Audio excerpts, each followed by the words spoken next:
You had to hit the ground running coming in December 7th, 2 months later. Time to exhale maybe today. How do you feel about what you're able to accomplish in just 2 months in terms of putting this staff together and this recruiting class? There's no exhaling, but I feel good. I feel like everything that we wanted to get accomplished, we was able to do it. We got the guys that we wanted, and you always try to hold on to the guys that you have. And we didn't have any signing day. Things go the opposite way. Everything that we wanted and we thought would happen happened for us, and that's always good, And getting the staff here, really excited about those guys. They hit the ground running, and it's kind of like iron sharpen iron. Our guys are out there competing against each other and helping each other when it comes to recruits. But we feel really good about our class, every single one of them, and think we're headed in the right direction. Go to Kristen, third row in the middle. Kristen Rogers from Hi, KEZI here in KEZI here in Eugene. What pieces were you specifically looking to fill into this class? Every piece that we can. I think if you look at it, for us, watching our football team, we felt like every position, there was a need at every position. And I told our football team, we're going to go and recruit guys to come take your jobs. And it was going to be on you to keep your job. So we tried to fill every position. Like I said, I thought we did a good job at doing that for the most part, and I feel good about the guys that we added. Coach Taggart, to your left. Matt Preem, 24/7 Sports. You hit Florida hard, you hit California hard, and then you have a lot of Polynesians committed to this class. Is that kind of the formula moving forward for you of continuing Florida, keeping your pipeline with California, and going with the Polynesian connection? Yeah, we're gonna try to do our best to take care of Oregon first, and try not to lose any kids in state to anyone outside of here. We want to take care of Oregon. We're gonna do a really good job in California. We're gonna recruit the Northwest, and we're gonna use our ties and our relationships that we do have in Florida. But I think you'll see us get in Texas. You'll see us being all over the country. I think the Oregon brand is a national brand, and we're able to go nationally to recruit kids, So, and I think we have to, because we don't have the recruiting base that most teams have. So we got to be able to go out and outwork people and find people to get them to come here. We can't expect for them just to come here. But the one thing we've seen while we're out there, there's a lot of kids out there that really, really loves Oregon and really want to be a part of this. Lindsay on the right. Lindsay Schnell, Sports Illustrated. Willie, I know that you can't talk about kids that haven't signed yet, but do you guys have every letter in that you're expecting? Are you waiting on anyone else? Do you think you might get any good surprises?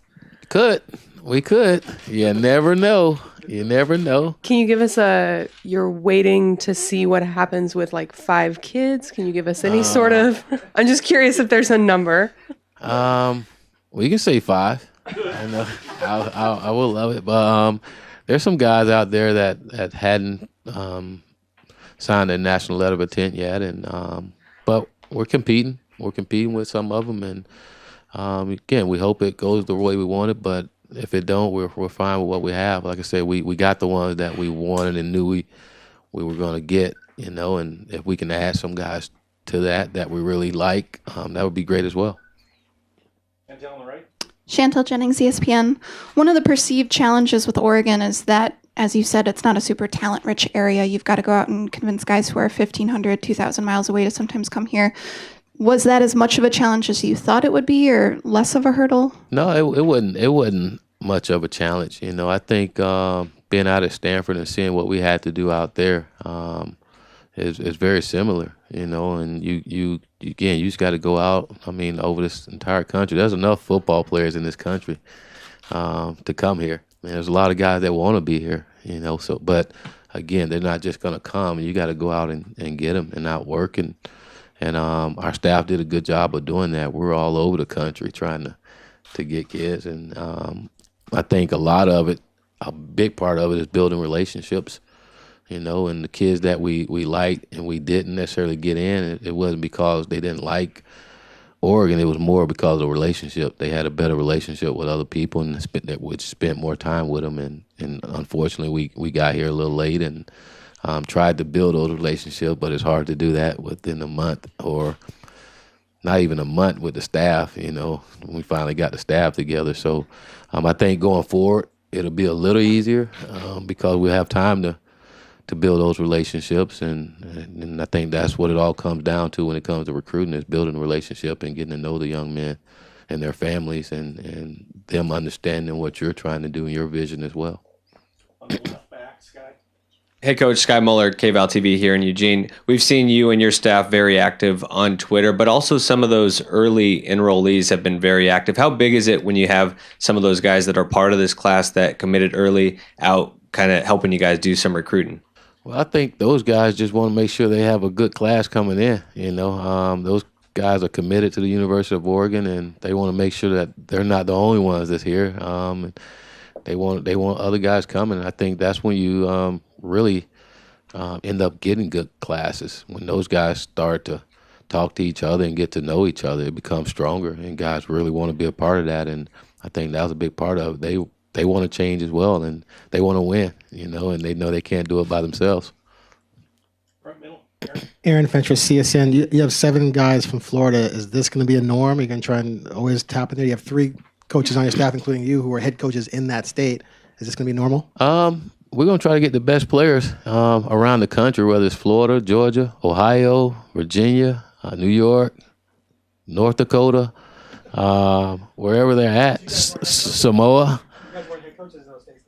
Is Florida a state where you guys feel like? Well, we have relationships there, so we're going to always go there. That's just the right thing to do, and a lot of those commits we already had those relationships with those young men, but I think it'll be very wise for us to continue to recruit where we have relationship and we know folks, and then continue to build relationship in other areas as well. But we're going to always recruit the state of Florida, and each year I'm pretty positive we'll be able to get some kids out of there. Again, there's a lot of kids down there that really, really like Oregon. They just were never offered by them before. And they have a head coach and some other coaches that have ties down there, so more kids down there get offered. Now, we won't get them all, but we'll get them, and we're going to try to get the best ones. We're not going to settle. Third row, middle, Kristen.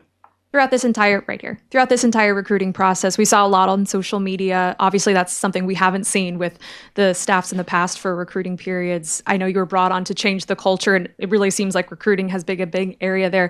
Can you explain your recruiting philosophy? We want the very best kid out there, and we got to find the very best way of going about getting them, and recruiting has changed a lot, and social media is a big part of it. And you talk with these young people, it's not just telephone calls anymore. It's you got to get to them on social media, so that's a big part of it. And not just the kids, but your fan base as well, and giving them some insight on what's going on. I know that always help as well. And again, being down in the South and in the SEC country, you see how they do a lot of things. And but social media is huge, and we got to use it. If you don't, you're going to be behind. We can't be behind. We just can't. And we got to find every advantage we can to stay up on it. Recruiting change all the time, and I always say recruiting is like brushing your teeth and combing your hair. As soon as you stop, you start to look bad. So we got to make sure we're doing that. On the right, Ryan. Ryan Thorburn with the Register Guard. Ryan. Really, it looks like you signed some big defensive linemen. Do you anticipate them having an immediate impact? And with Jim Levitt, what kind of base scheme do you think he'll run? Will he run a 3-4, 4-3? He'll run a 3-4. And with the linemen, they're going to have every opportunity to go out and compete and try to take somebody's job. I told our players that's what we're going to do is recruit guys to take their jobs, and it's on them to keep their jobs. That's how we're going to do it. We're going to be highly competitive, and we don't talk about redshirting. I think nowadays kids are so much more advanced than what they used to be coming out of high school, and we don't want to sell those young men short and say, hey, you come here to redshirt. We're going to let them come and compete, and if they show us that they're ready to play, we're going to let them play. And if they show us that they need to be redshirted, then we'll do that. But we definitely going to give them an opportunity to come and play. Right next to Austin. Hey, Willie. Austin Meek with the Register Guard.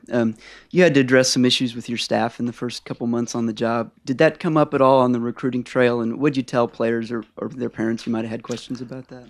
It came up, and we told them the truth. We had nothing to hide. The weight room issue, we felt that was bogus. It was told the wrong way, and we explained to them exactly what happened. And I think the young people that we're recruiting know who we were and know what we're about, and they knew we weren't out trying to kill anybody. We weren't doing anything malicious. And if you got the true story, I think everyone would have knew that we weren't trying to do that. But it's sad that it was reported the way it was. And but in the long run, I think it helped us, because again, the parents saw that we were truthful and we didn't have anything to hide. And then the other issue, we addressed that and we moved forward. I think anytime something bad happens, there's three things that can happen. You can either let it define you, you can let it destroy you, or you can let it encourage you to move forward and get better. And we chose to do the latter, and it really helped us. Right here, AJ. AJ Jacobson with Rivals.com. Coach, what messages would you say resonated most this season in the living rooms that you were just visiting the last several weeks? That's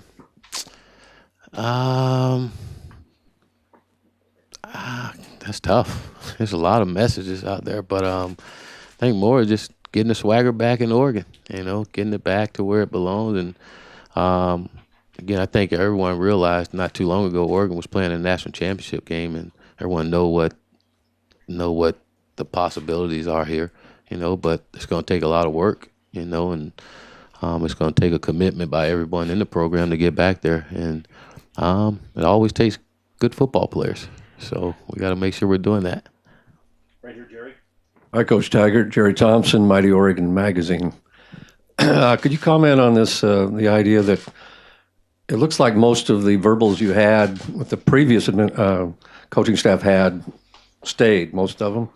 Plus you got Royce and Darren to come back. Big one. And then it looks like you flipped a few players. We won't name the school, but can you just tell you how satisfying some of that was for you? Very satisfying. I think in each one of those situations, there were kids that wanted to be here. It wasn't, I wouldn't necessarily, I guess you call it flip, but those young men that wanted to be here, and even the guys that stayed here, it tells you a lot.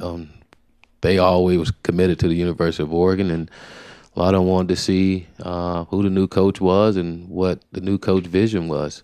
And once they figured out all those things, they wanted to be here and be a part of what we're going to try to build here.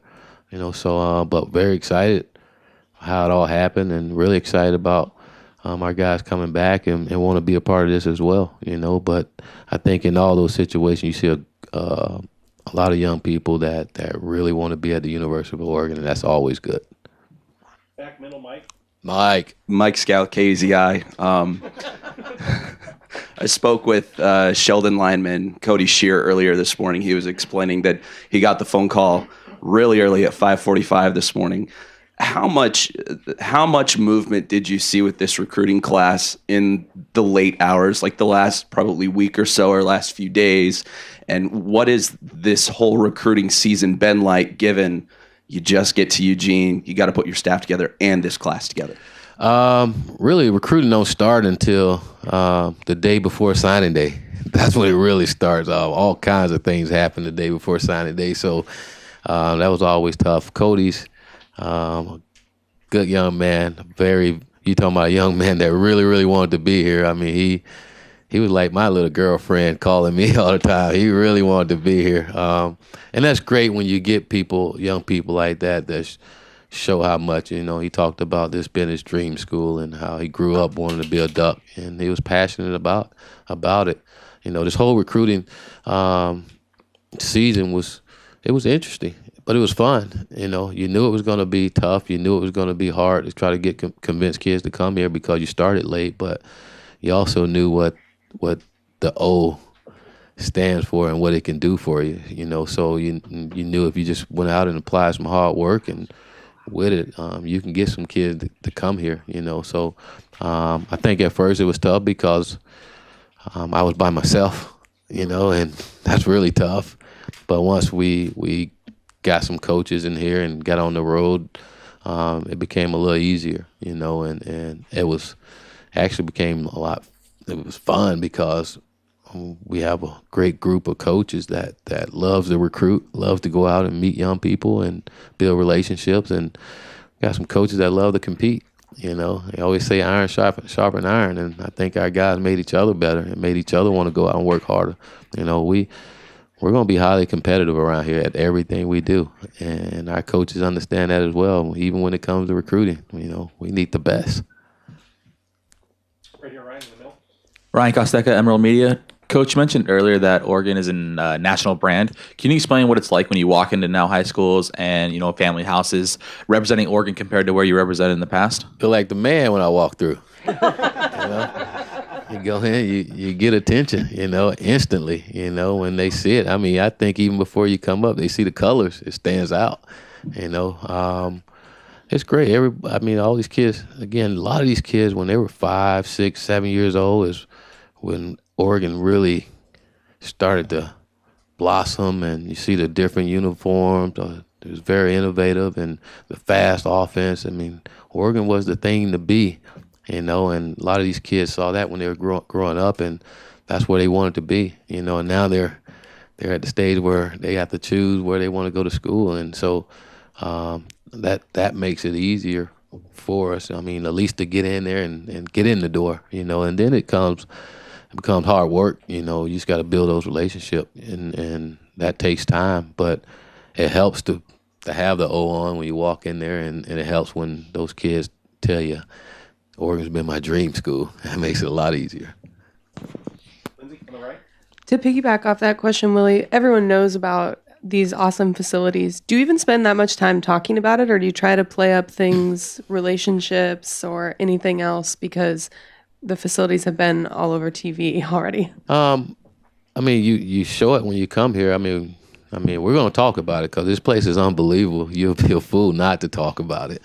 But that's not what's going to get a kid by itself. Again, it comes with those relationships, and especially when the kid comes from a long ways. I mean, their parents want to know that they're going to be in a place where somebody's going to look out for them and take care of them. So you try to build those relationships, share your vision and what you're all about, and hope that you can land one of those kids. But it's a lot more than just the facilities, and I told our staff from day one, we can't just lean on the facility and think that we're going to get guys here. We got to go work, and we got to go get them and bring them here. We can get them and bring them here, then the rest is history. On the left, your Matt. You said that a lot of your staff and yourself have spent time at Florida. You went in by yourself and got Thomas Graham very early in the process to not only commit but to enroll early. Do you feel like that had any weight with giving you some credibility out on the West Coast, a place you haven't been for a while with other guys? I like to think so, but again, Oregon was a school Thomas was always interested in, and he wanted to know who the new coach was, and he wanted to know what the vision was, and I went in and spent time with him and his parents and told him what I was all about and what we wanted to do, and it was something that they wanted to be a part of, and I think that's with a lot of these young people. Again, they're really excited about Oregon. They need someone to explain to them a little more about Oregon, but more importantly, explain our vision and what we want, where we want to take this program, and again, building those relationships. They want to be around a good person, a good dude, someone that's going to look out for them. A lot of these kids come from good families, and they leave home. They want to be in that family environment, but more importantly, parents want to know that they're going to be somewhere where a coach going to help them grow, not just as a football player, but as a man. Aaron in the middle. My apologies, but guys being listed as athletes drives me nuts. Can you, it messes up my prognostication for future depth charts. Can you run through sort of what these guys might play, or do you know? Or is it up in the air? They're athletes. Those guys can play a lot of different positions. So it's really that much up in the air? It is. They can play. Some of them will play both ways. Some of them talented enough to do those things. So they can play a lot of different positions. Some of them, like I say, they will play a lot of different positions, and they're just that talented where they can do a lot of different things. And we get them here, we're going to see where they best fit. Back right here. Hey, Coach. Hayden Herrera, NBC16 here in Eugene. You mentioned talking about Cody. How important was it to get a Eugene kid in this signing class? And we've seen you around visiting local high schools, pictures on social media. What have you learned so far about, just high school football here in Oregon? There's some good football, and there's some good players here. But like I said earlier, we got to keep our good players here and not let them get outside and go to other schools, especially schools in this conference. So we got to do a good job of recruiting and evaluating the young men that's here in the state of Oregon and try to get on them as early as possible. I said from day one we're going to recruit the state of Oregon, and I didn't want that just to be talk. We had to show that with action, and I thought we did that as a staff by getting out and meeting some of the coaches. I didn't know any of the coaches, and as a head coach, you don't get to go out much, so I wanted to use this part to be able to get out and meet them, and they get to meet me and know what I'm all about and welcome them to our program anytime. Again, it goes back to those relationships, and those relationships aren't going to just happen off of one meeting. It's going to take time, but we're going to put in the time to make sure we build those relationships, and we're going to put in the work to try to make sure that we keep those young men here. On the right, Ryan. Willie, you mentioned that a lot of these guys come prepared to play at this level. It sounds like Braxton Burmeister might be one of those guys who's had a great high school career, been groomed a little bit by Achilles Smith. How would you describe his skill set, and what are you looking for him this spring? He's very talented. He's a young man that can do a lot of things. He can throw the football, which you have to do as a quarterback, but he also can run with the football. And when you're able to do those things, you bring a little more to the table, and you put a little more pressure on the defense. And Braxton's one of those guys that can do a lot of those things for us. I know for me personally, when you're looking at a quarterback, not only looking at his leadership and competitiveness and his smarts and being able to throw the ball, but I always look for a guy that can get me at least 2 first downs with his feet. If he can do that, I like those kind of guys. But I think Braxton can give you a lot more with his feet. But he's very talented, and he can do a lot of different things. Willie, you kind of alluded to this, but did you feel like you came across a lot of guys who were interested in Oregon, wanted to come to Oregon, wanted an Oregon offer, and maybe for whatever reason just hadn't connected with the school? And do you feel like maybe there's an opportunity now to make sure those guys don't fall through the cracks? Absolutely. I saw that a lot of places, not just here, but everywhere we went. It was that way. And it's just different philosophy when it comes to recruiting. And but it was good to know that so many young men out there are really excited about the University of Oregon, and not just on the West Coast, also on the East Coast as well. And it's going to take that. We're going to have to, again, go over the entire country to get really good football players here. And it's good to know that you can be able to do that. You don't have to assume that you can't do it. You just got to go out and work and get it done. But you got to build those relationships. It's not going to happen if you don't build those relationships. On the right, Lindsay again. Oh, Willie, going back to Austin's earlier question about you guys had, a bad week of PR. Mm-hmm. Did you reach out to any of your coaching mentors to ask maybe how to deal with that so close to signing day? I always have a certain group of guys I talk to, and it wasn't necessarily how to deal with the situation. It was just vetting it out and talking. And again, I think the best way is to be open and honest, because there was nothing malicious we were trying to do here, and not a million years I thought we would have started off that way, but when, like I said earlier, when things happen, you can deal with it a certain way. We took the way of being positive and continue to push forward, because there's nothing malicious. Those things happen. They happen all over the country. You see that all over the country, and you try to learn from those things and make sure that those things don't happen anymore. But we weren't going to walk away from it. We weren't going to try to hide anything. Again, we're just going to be open and honest and deal with it. And that's what we did. We dealt with it, and I wouldn't necessarily say it was all bad, because I do think it helped us in the long run. I mean, there was negative recruiting all over, and I think that turned a lot of kids off. The negative recruiting actually helped us, and it helped us by being honest and not hiding anything and addressing it, or not letting someone else go to them and try to dictate the story. A lot of them, we reached out to them and told them, here, this is what it is. This is where we're at. This is what happened. and I think a lot of the parents, I know a lot of the parents appreciated that more than anything, and a lot of them was with us from day one. A lot of them didn't believe it, and that helped, but you say that was kind of how we dealt with it. It is what it is, and you move forward. You move forward, and you keep working, and you keep a positive attitude, and you just keep going, and that's the attitude we took. A bit of a simplistic question, but how would you describe this recruiting class in one word? Good.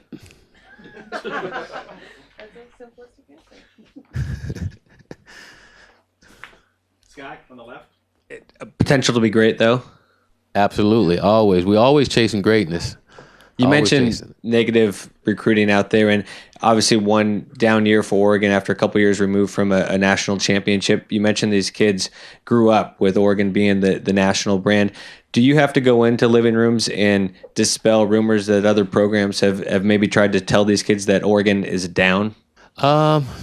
No, you just tell the truth. And I tell our staff the same thing. We're not going to worry about anyone else, what anyone else is doing, because we don't know them or know what they're doing. We just got to sell Oregon and what Oregon is all about, and sell our vision. And that helped us more than anything. If they talked about some of those things, we showed them exactly where we were. Again, we wasn't hiding anything, and what I find funny is it's hard. It's interesting for other people to talk about your program when they're not here. That's pretty interesting, and I think those kids started to realize that. Back in the days, negative recruiting really it helped you. I don't think it helps you anymore. I think it hurts you, and I think it hurt a lot of people that tried to negative recruit us. Because it turned a lot of kids off that I talked to about it, and it was funny because not one time we said anything negative or we talked about any program. We always tell the kids if they got more offers, hey, you got a lot of opportunities, and that's good for you, but all we can talk about is the University of Oregon and what we have and what we have to sell and where we're going. And hopefully that's something you want to be a part of. And that helped us tremendously. We got time for two more. Aaron. That's it. That's great. what Willie says. Do you have an update for us on the you have assistant coaching job that I believe is going to be open if David Reeves is indeed let go? Is there an update on hiring and replacement? Or Not yet, but I will have something soon, but not yet. Okay. Ryan here on the right. Mario Cristobal is known as an elite recruiter. Did you witness that firsthand on the trail? Did he have a big impact? Well, I know Mario for a while now, and people talk about him recruiting. He's a good football coach. He's a good person, and he's great with building relationships. He's good with people. And I think whenever you have those qualities, you can do a good job recruiting. And he's passionate about it. And I think the most important thing is he really wanted to be here. And when you really want to be somewhere, you do a better job whatever it is you're trying to do. So when I knew that he really wanted to be here, I knew he's going to do a great job being here as a coach. And again, he wasn't here long, so he had kind of hit the ground running. He's done a great job since he's been here. Thanks, Coach. That was one. That was he asked. That's the quarterback question. Okay. We'll get one more. Can we get two more? Two more. Two more. Coach, do you have like a batting average kind of how you did? You got targets and you kind of like, this is who we're looking at and this is how we followed through. Did you get most of the guys that you thought you would get? Could you rate how that batting average was? And you're looking at other schools, I'm sure. How do you think you rated with the rest of the Pac-12, if you can kind of give us an idea? I like the guys we have. I like the guys we went after. It was guys that we wanted, and we got them. There's some other guys that we wanted, and we'd have loved to have, but we knew it was gonna be tough because again, those relationships. But we're in it. Whenever you're in it, then you go to the end with it. But really excited about the guys we have. We feel like the young men that we have in this class is good for the University of Oregon, and anything else really doesn't matter. Rick? Rick Morgan, ducknews.com. You've got 3 kids that are currently enrolled in January. Are any of the new signees expected to enroll in spring? And if Yes. you could talk a little bit about what is your philosophy about early enrollment? How do you engage that conversation with the athlete and with their parents? We have 3 other guys will be here in March. Darren McNeil, Braxton Burtmeister, and Rutgers. Rutmeyer, he'll be here in March. And my philosophy on it, if a kid wants to, and if he's done his work in high school, and we want him to be here, then we'll bring him in here, But we don't go in and ask a kid to graduate early or anything like that. We leave that up to them and their parents on if that's something that they want to do. You all have a great day if you want to, because I am. I give it to you. It looks like Jim Levitt played a lot of laser tag during the recruiting cycle. Have you played with him yet? Oh, I was in it, yeah, and I am. What do you mean? He lost his voice in there. I don't know if you all talked to him yet or anything, but he lost his voice. But yeah, he was screaming. He gets in it now. Jim get all on the ground. I think he really into it. He's laying on the ground. He's sneaking up around the corner on you. I hate being on the team because he shoots you too. Come on, we're on the same team, buddy. But it was fun. All right. Thank you. Thank you all.